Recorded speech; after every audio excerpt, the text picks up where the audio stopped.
Hello everyone, that's Julia from Russia and my talks about marketing, user research and customer development. Here I've decided to make a mix of different types of videos, not just to give you only top 5 points or any current instruction how to make an in-depth interview, etc. etc. They are very useful ones, but not only. There are other themes in marketing, in user research that are very common, but at the same time, in my humble opinion, they are very essential for making a good user research. And today, for example, I would like to share some of my thoughts about objectivity and user research and marketing research. Sometimes it can be the real problem for user research, for interviews and focus groups, especially if you are the person who works with this current product. You love it.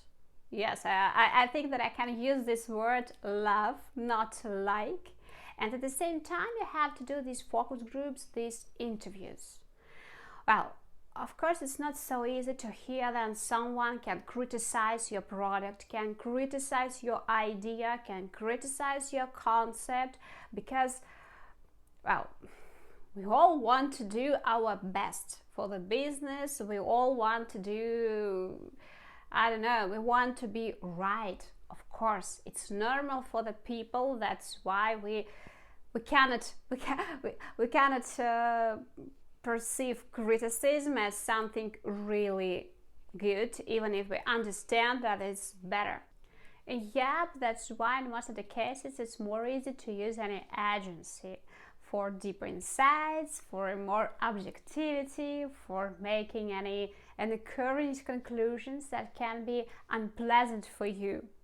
Yep, it can be more easy. But anyway, even in this situation, you will have to deal something with the conclusions, with the unpleasant ones too. You will have to admit it. That's why I have to say some thoughts to you about that. First of all, like a person who has done a lot of user research, some marketing research, you can call it any ways you like more. I cannot remember any idea or any concept that would be perceived by the consumers, by the respondents, like the ideal one. No way. No. It's maybe it's possible, but it's almost impossible, believe me.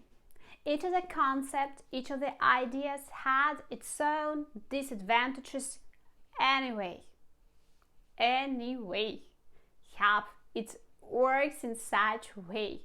Some of these concepts or ideas had potential, some of them hadn't potential. Yep, of course there can be difference, but each of them had its own disadvantages.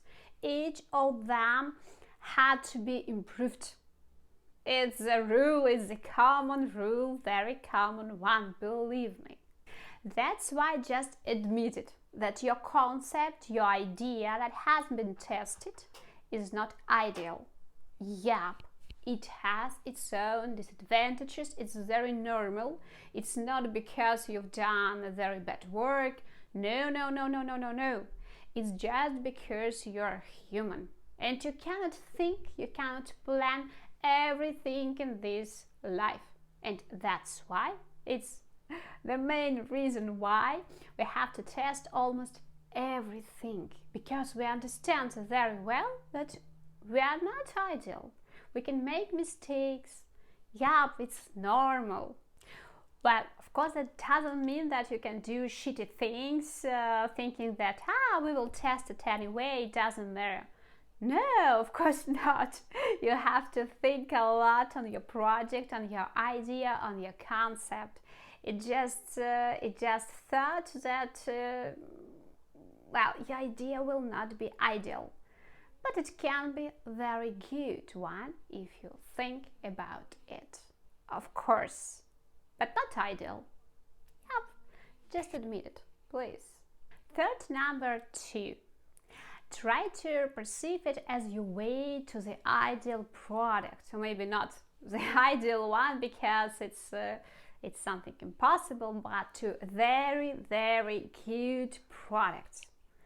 Yep, it's an opportunity for you to get more information about your customers, to understand what barriers they have to start before starting to use your product, to understand how to deal with that and to make your product better. That's why your objective is to get to know as much information as you can get from your customers. Yep.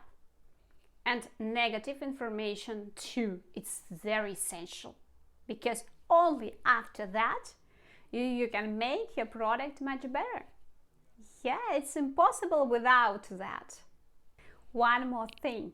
Well, it's important to get to know not only about your disadvantages, but about advantages too, because you have to understand what things are essential, are important for your clients, what you have to save for them. Yeah, of course. Yeah, you should understand that very well. But in most of the cases, it's more easy to hear about some good things and not to hear about the bad ones. That's why I'm talking about bad things, about disadvantages. You have to understand everything. You have to get to know everything about bad, negative aspects of your products. It's your way to go further. It's your way to go further in this game of customer development, of product development. It's really interesting for you, I guess. It's really interesting for me. That's why I think it should be interesting for you too. Why not?